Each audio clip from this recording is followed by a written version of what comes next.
రంగారెడ్డి జిల్లా చేవెళ్ల నియోజకవర్గంలో కాంగ్రెస్ పార్టీ నేతల మధ్య విభేదాలు రాజకీయంగా చర్చనీయాంశంగా మారాయి. Chevella MLA Kalayya Yadaiah, Chevella Congress party incharge Pamina Bheem Bharat మధ్య కోల్డ్ వార్ తీవ్రతరమైంది. ఎమ్మెల్యే కాళయ్య యాదయ్య స్వగ్రామమైన చంచల్పేట్ గ్రామంలో జరిగిన సర్పంచ్ ఎన్నికల్లో ఆయన మద్దతిచ్చిన అభ్యర్థి ఓడిపోవడంతో ఈ విభేదాలు బహిరంగంగా బయటపడ్డాయి.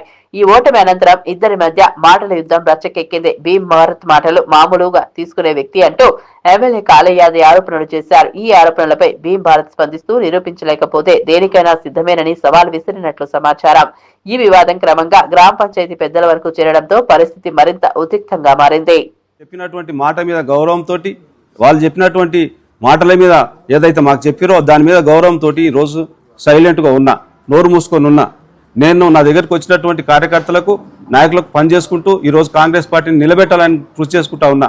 అట్లాంటి నీతి నిజాయితీగా ఉన్నటువంటి నన్ను నా మీద లేనిపోని అభాండాలు వేసి నన్ను బదనాం చేయాలంటే నీ తరం కాదు. నేను నీలక్క అక్కడిక్కడ నీ కొడుకుల లెక్క శంకర్పల్లిలో ఉన్నటువంటి మోకిలాలో విల్లల దగ్గర కానీ, మొయినాబాద్లో చేవెలలో వెంచర్లు చేస్తున్నటువంటి వాళ్ళ దగ్గర వసూలు చేసుకోవడం కానీ, ఫ్లాట్లు తీసుకోవడం కానీ, బెదిరించులు కానీ, డబ్బులు వసూలు చేసుకోవడం కానీ నేను చేస్తలే.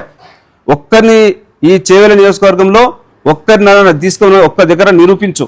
ఎవరినైనా బెదిరించినట్టు, ఎవరి దగ్గర డబ్బులు తీసుకున్నట్టు బెదిరించినట్టు నిరూపించు.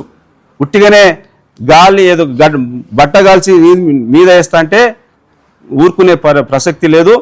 నేను చెప్తా ఉన్నా, కాళయ్య యాదయ్య ఖబర్దార్, ఇక్కడ నుంచి నీవు మంచిగా భీమ్ భారత్ కలిసి భీమ్ భారత్కి ఏం సంబంధం? నా నేను ఓడిపోయింది. నేను ఆయనకు 10 ఏళ్ళ సంది మామూలు ఇస్తున్నా.